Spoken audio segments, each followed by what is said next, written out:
Nah dari situ kalau jarinya salah touch. dikeprok. Acara ini dipersembahkan oleh, didukung oleh, Jumpa lagi bersama saya di channel YouTube Trimono juga podcast, dan pada kesempatan ini saya sudah kedatangan tamu spesial ya. Beliau adalah seorang maestro ya, kalau saya bisa katakan beliau adalah maestro di bidang musik, khususnya di sini adalah musik piano ya. Jadi teman-teman yang hobi piano, hobi musik ya, dan suka dengan alunan piano yang begitu indah, nah ini adalah video yang recommended untuk teman-teman ya, karena bintang tamu malam ini ya sangat spesial ya. Yang seperti yang saya katakan tadi, maestro piano, dan tentunya untuk menjadi seorang pemain piano yang spektakuler seperti tamu saya malam ini tentunya itu tidak mudah ya, banyak perjuangan, dan itu yang akan kita bahas nanti dari perjuangan Mas, ya saya sebut saja Mas Chris ini ya, dari awal sampai akhir ya, termasuk juga prestasi-prestasi yang sudah diraih Mas ya. Ya.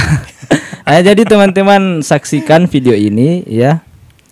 Kalau bisa dari awal sampai akhir biar teman-teman bisa mendapatkan sesuatu yang bermanfaat, yaitu harapan kita Mas ya. Amin. Amin.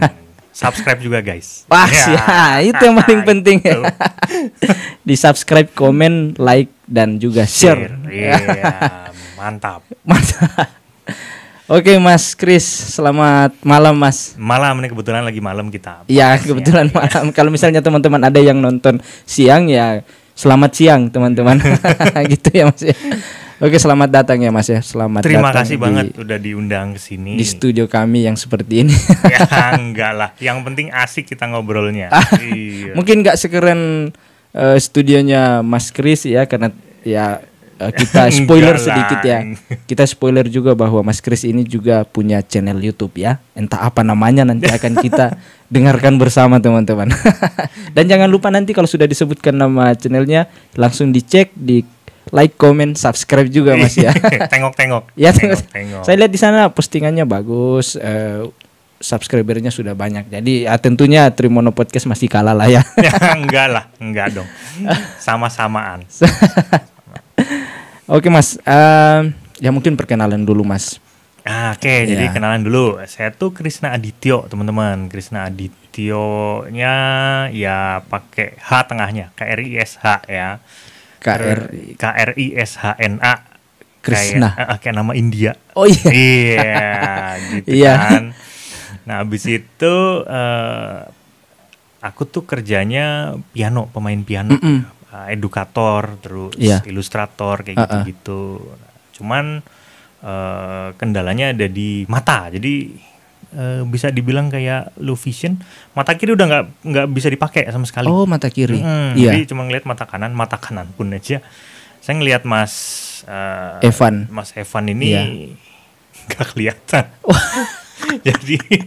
Jadi harus ngawalin suaranya sekali. Dan kan baru ketemu sekali nih. Iya, kan. baru ketemu ntar kalau sekali, misalnya teman-teman. Ketemu berikutnya kenal suara kayak gini, ini suara Mas Evan. Oh Gitu. iya. Lah mata nggak lihat kan? Harus Iya. pakai kuping kita. Ya mohon maaf Mas, ini sejak kapan ya Mas ya? Ini udah dari 4 bulan. 4 bulan bayi. Iya, oh lahir, bayi. 4 bulan. Iya. Nah, itu udah kena karena genetik ya. Oh, Penyakitnya namanya glaukoma. glaukoma. Nah, itu penyakit sebenarnya terkenal ya. Tapi obatnya tuh susah. Bisa dibilang nggak ada obatnya ya. Operasi udah 6 kali sampai Singapura. Iya. Itu cuman ketolong yang mata kanan doang. Mata kanan ketolongnya juga nggak bisa terlalu tajam gitu, enggak ya. Iya. Ya sekedar bisa melihat objek udah gitu. Oh, iya. Handphone aja itu kan aku pakai fitur yang dia kalau diklik 3 kali jadi gede Oh iya. tulisannya. Iya. Magnificent gesture. Heeh. Nah, pakai itu. Terus hurufnya itu pakai aplikasi sendiri lagi supaya hurufnya tuh bisa lebih gede dari setelan pabrik dari handphone itu. Nah, gitu. Gitu ya Mas ya. Jadi baru bisa baca WA. Baru bisa gitu. Gitu, Mas. Luar biasa. Oh ya Mas, ini seperti yang saya katakan tadi ya terkait dengan piano ya Mas ya. Nah itu saya penasaran Mas, itu mohon maaf ya di tengah mungkin kekurangan gitu Mas ya. Nggak apa-apa loh, nggak usah sungkan loh. Tapi yang saya itu kagum Mas karena melihat prestasi Mas sekarang itu loh. Ya masih ngerintis sih, masih jalanin, masih belajar ini. Nah ini yang aku penasaran Mas ya, kira-kira dulu gimana ya prosesnya? Ya prosesnya gitu Mas ya. Jadi dulu tuh cerita dikit ya. Iya. Jadi waktu kecil keluarga kami itu kan ada eyang ya. Eyang itu dia angkatan darat dulu. Iya. Kolonel angkatan darat di zaman Belanda dulu. Iya. Nah, dia di pendidikan dari Belanda itu diajarin tentang yang namanya musik. Dari situlah si eyang ini mewajibkan cucu-cucunya itu untuk bisa main musik. Gitu. Iya. Nah, kebetulan di rumahnya ada piano, ada organ gitu kan. Nah, sampai sekarang ini jasa yang paling terbesar dari karir main musik itu dari eyang ini. Oh dari eyang. Karena dididik militer kan dulu. Wah kalau main piano dari jam 6. Iya. Dari jam 4 sore sampai jam 4, 5, 6, 7, jam 7 malam. 4, Sepanjang 5, hari. 6, 7. Setiap hari, nggak boleh libur. Iya. Itu eyangnya di kanan piano itu pakai penggaris kayu. Kalau tahu Iya. papan tulis kapur itu kan penggarisnya dari kayu kan? Iya betul. Nah dari situ, kalau jarinya salah touch. dikeprok. Nah, zaman dulu gitu. Zaman sekarang gurunya dituntut. Iya, Kalau kayak iya, gitu, iya iya, kan? iya. Nah, dulu kayak gitu. Bahkan ada yang lebih ekstrim lagi. Kalau permainannya nggak enak didengar, Iya. maksudnya terlalu kasar atau apa. Zaman segitu loh, zaman kecil. Mungkin ya masih SD aku. Ditutup pianonya, bleng. Ininya, kan piano ada bukaannya tuh. Iya. Ditutup, gebreng gini. Kamu yang benar latihannya gitu. Makanya pada waktu itu trauma. Oh sempat trauma ya Mas. Trauma, nggak mau nangis waktu latihan piano, nggak mau pindah akhirnya ke itu kan orang tua dari papa ya. Nah, orang tua dari mama itu nggak jauh dari rumah itu dulu di Jakarta tuh. Oh ya. Di situ juga ada piano di tempatnya namanya Oma ya. Iya. Ketika pindah. Ya hampir sebulan di situ tetap aja ada tante yang ngajarin modelnya sama juga kayak gitu. Nah, tapi pakai mulut ya, dia nggak pakai kasar. Oh iya. Tapi dia pakai caci maki. Nah itu masih kecil Mas digituin. Nah, gara-gara itu terus ke bawah sampai sekarang. Tapi maksudnya ke bawahnya bukan ngajarnya gitu enggak ya, tapi hasil kayak gitunya itu terasanya sampai sekarang. Iya. Gitu sih. Jadi berawal dari didikan yang ya didikan zaman militer. dulu ya, didikan militer. Iya. Iya. Kalau kami ya udah nggak sekeras itu Mas. Iya sekarang kan generasi lembek ya. Iya. Ya karena aku juga pernah sempat belajar organ Mas dulu waktu SMA di asrama. Oh organ yang tingkat, keyboard. Organ yang ada pedal-pedal Ada kakinya. pedal banyak. Oh iya Yang tingkat ada- berarti kan? tingkat berarti Kiri, ya. Iya. Tapi nggak lama. Yang buat gereja itu kan? Ya betul. Iya. Iya. Soalnya dulu di asrama kan ya kami disarankan kalau bisa menguasai alat musik itu supaya ya tujuannya nanti biar mengiringi kalau nyanyi-nyanyi di gereja gitu Mas. Tapi aku nggak tahan dulu. Nggak soalnya ya mungkin apa ya? Karena aku mah nggak bakat musik Mas, makanya aku nggak lanjutin waktu itu. Oh. Nah terkait dengan itu Mas, itu bagaimana caranya Mas bisa bertahan? Ya karena saya secara pribadi juga pernah mengalami artinya nggak bisa Mas gitu Mas. Tapi Mas ini masih bertahan. Bedanya Mas sama saya kan saya langsung mundur waktu itu Mas. Ya sebenarnya bertahan ya. Buktinya beberapa keluarga saya yang cucu-cucunya sekarang udah gede, segede saya ini, mereka pada kerja kantoran. Ini cuman saya sendiri yang masih memprofesikan sebagai itu. Tapi dulu karena keadaan, Karena keadaan aku selalu didoktrin gini, kamu itu aku kan nggak bisa lihat dari umur 4 bulan ya. Iya. 4 bulan bayi gitu ya. Kamu itu nggak bisa lihat. Kalau keluarga, kalau cucu-cucu yang lain itu bisa lihat, bisa ngapa-ngapain. Tapi kalau kamu nggak bisa, selalu didoktrin kayak gitu. Ini yang paling kamu bisa adalah ini, alat musik ini. Iya. Jadi pelajari sampai akar-akarnya gitu. Itu pesennya waktu itu, pesennya beliau. Iya. Dulu nggak ngerti, apa maksudnya nggak ngerti yang diomongin. Sekarang, oh ternyata. Sekarang baru bisa. Paham ya maksudnya dulu. Gitu. SMA tuh lah baru sadar. Iya. Oh, SMA baru mulai sadar ya. Berarti ya memang sejak kecil ya Mas ya dididik ya. Dari umur 6 tahun, 5-6 tahun lah. Ya dulu kan kita bukan dari keluarga yang mampu ya, jadi cuman bisa beli alat musik itu yang pakai baterai dulu. Apa piano yang cuman kecil pakai baterai, terus kebetulan dikasih keyboard dulu lama banget gitu ya, dipakai dari tutsnya putih sampai kuning. Udah itu pasca waktu dididik sama Eyang Kakung itu waktu di Jakarta, kemudian pindah ke Jogja. Ya pakai alat yang seadanya gitu dulu. Gitu sih. Kalau nginget zaman dulu saya udah, aduh ya udahlah, gitu aja sih. Tapi hasilnya udah bisa dipetik sekarang kan Mas? Hasilnya memang kerasa banget. Makanya didikan yang seperti itu menurut saya jauh lebih kalau orang-orang mau masuk ke dunia profesional ya didikan yang seperti itu. Kalau misalnya nggak gitu ya hasilnya mentalnya lembek. Iya. Ya keras dikit mutung, keras dikit lapor polisi. Kayak gitu kan. Oh iya Mas. Terus itu kan alat musik piano. Nah, itu kenapa piano Mas? Punyanya. Kebetulan punya gitu. Kebetulan punya dulu. Hanya ada itu. Hanya ada piano. Hanya ada piano itu. Oh, kira. Tadinya aku pikir ya karena mungkin pernah mendengar musik piano terus tiba-tiba tertarik, tapi ternyata beda ya ceritanya ya. Beda. Karena sejak kecil ternyata ya. Jadi ya kayak ikonik gitu kan, hitam putih ya, banyak mainan kayak gitu kan. Mainan-mainan yang pakai baterai kayak gitu kan, sering dibeliin kayak gitu. Terus ya kayak kalau bakat sih nggak ada Mas dulu mah. Jadi karena dididik bab kayak gitu ya, kalau buat saya sih bakatnya mah bohong ya. Bohong. Karena orang bisa kan dari belajar supaya dia biasa ya. Terbiasa ya. Oh ya Mas, selama dari mulai pertama belajar sampai sekarang itu mungkin ada orang-orang yang ikut andil Mas dalam prestasi-prestasi Mas. Banyak banget. Orang tua pasti. Iya betul. Orang tua pasti. Eyang ya pastilah ya, dia yang ini banget.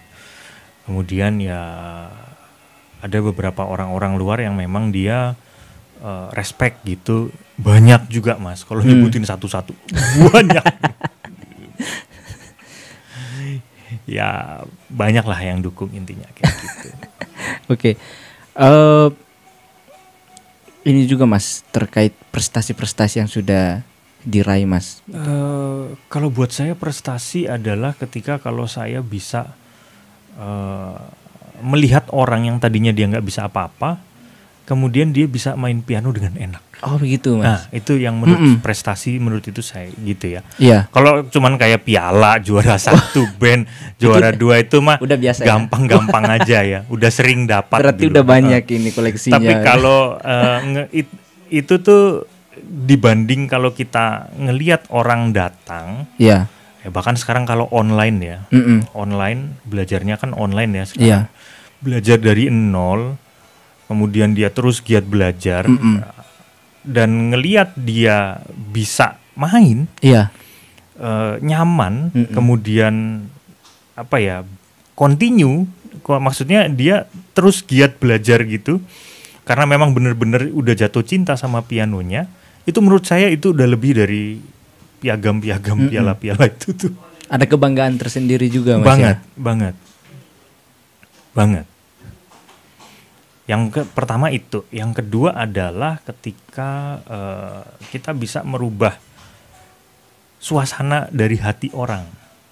Jadi misal gini, kalau kamu dengerin salah satu lagu ataupun salah satu lantunan piano, kemudian dia ngerasa jadi lebih adem, lebih rileks, dia jadi lebih mungkin keinget masa lalu mungkin. Nah, itu menurut saya juga tingkat prestasi. Karena kita berhasil main piano itu kan transfer bahasa. Kalau kita ngomong gini kan bahasanya udah lugas, sudah jelas ya. Tapi kalau piano yang dihasilkan kan bahasa melodi. Melodi yang kita atur sedemikian rupa untuk menimbulkan satu suasana tertentu. Karena piano tidak berlirik kan. Dia nggak pakai lirik. Nah, ya udah, ya gitu. Itu sih menurut saya prestasi yang sering kali dulu saya dulu aku idam-idamkan. Aku pengen kayak gini. Udah. Nah, sampai akhirnya membuat sekolah piano, Mas ya. Online gitu. Online sekarang. Offline juga sih. Ada offline juga. Lalu iseng-iseng bikin channel YouTube tuh kan. Itu gimana, Mas, yang sekolah pianonya? Mungkin bisa diceritain sedikit. Sekolah pianonya gini. Karena saya ini kan tidak bisa lihat ya, jadi saya menggunakan feeling. Artinya main piano itu pakai feeling, pakai rasa. Gimana cara mempelajari piano itu seperti orang kalau ditinggal di hutan sendiri, gak bisa ngapa-ngapain, tapi dia harus bertahan hidup. Jadi sensing dari dalam dirinya dia yang dikeluarkan. Itu yang saya latih, karena saya gak bisa membaca. Nggak bisa baca partitur saya ini. Bisa sedikit, tapi kalau untuk langsung membaca kemudian bermain itu hal yang tidak mungkin buat saya kan, karena nggak kelihatan ya. Nah, saya ngambil dari sisi bagaimana cara bermain piano dengan perasaan, dengan feeling, dan itu bisa ditransfer ke orang-orang yang memang niat, yang memang mau untuk belajar gitu. Lebih ke arah sana. Luar biasa sih. Itu kalau misalnya kita mau jadi muridnya gimana ya, Mas ya? Jadi itu ada namanya Musik Badis. Nama tempatnya Musik Badis. Musik Badis di Jogja, Mas ya? Atau di Jogja kantornya. Di Jogja. Nah, studionya juga di Jogja. Nah, cuman kebanyakan kalau saya bilang Badis ya, bukan murid ya, namanya Badis. Partner, karena kita berpartner kan, saling belajar mengajar. Itu kebanyakan malah dari orang luar. Jogja, Jakarta, Bekasi, Kalimantan, bahkan Papua ada, Ambon, Sumatera, Riau, Batam, ada macam-macam, Bali, ya kayak gitu-gitu. Soalnya kemarin pas saya nonton YouTube-nya, Mas, saya kan komen di situ. Terus ada yang balas komenan saya. Kemungkinan itu muridnya Mas Kris. Kemungkinan. Iya, kemungkinan. Dia bilang saya juga ikut belajar sama Mas Kris. Oh, saya nggak tahu cara ngecek komen. Ngecek komen tuh cuman gitu, yang kepala yang dia request gitu. Oke, saya baca. Tapi yang Mas sebutin tadi itu kan yang tercatat, Mas ya, dalam sekolahnya Mas. Sebenarnya banyak sekali murid Mas, ya termasuk juga saya yang yang menonton dari YouTube, Mas. Iya. Subscribernya sudah 6 ribuan, terus view-nya pasti berapa nih kemarin? Puluhan ribu kemarin. Nah, itu kan semua murid-murid juga, Mas, muridnya Mas Badisnya ya. Iya sih. Ya. Seneng aja ininya. Nah, itu gimana, Mas, pertama awal mula sampai akhirnya muncul channel YouTube itu, Mas? Gini, dulu tuh karena kekeselan gitu ya. Artinya saya masuk grup antusias musik gitu waktu itu. Masuk grup antusias musik di salah satu platform di handphone ya, smartphone. Nah, terus orang nanya ini gini, yang sini jawabnya begini, nggak ngerti. Jadi dia ada orang satu nanya, dijawab oleh orang lain, orangnya ini nggak ngerti. Terus dijawab lagi oleh orang lain, tetap nggak ngerti. Sampai mungkin 5 kali tetap nggak ngerti apa maksudnya. Ini orang jelasin gimana sih? Jadi kesel sayanya. Terus saya coba, begini loh, ini caranya tuh begini, implementasinya begini. Nah, ketika pada saat itu baru dia menjawab, oh gini. Nah, itu baru paham dia. Oh gini. Terus saya upload lah itu di YouTube. Iseng-iseng. Ternyata yang nonton Loh kok lumayan. Tertrigger lah dari situ gitu. Dan itu berulang kayak gitu. Sampai akhirnya terbentuklah channel YouTube yang yang membahas tentang edukasi piano ini. Ya. Ini rencana mau coba tuker nama Krishna Piano apa gimana gitu biar Piano. Biar lebih gampang. Iya. Tapi masih Krishna Adityo sih. Krishna Adityo. Jadi teman-teman silahkan cek channel YouTube Krishna Adityo. Jangan lupa di like, komen, dan subscribe. Iya. Ya, sekaligus ikuti semua tutorial pianonya. Dan juga ada ini ya, ngobrol-ngobrol santai Mas ya di sana. Ada ngobrol santai seputar tentang edukasi juga, review piano juga, kayak gitu-gitu. Jadi teman-teman silahkan langsung saksikan channel YouTube-nya ya. Gitu Mas ya. Malah dipromosiin. Mungkin terakhir ya Mas ya.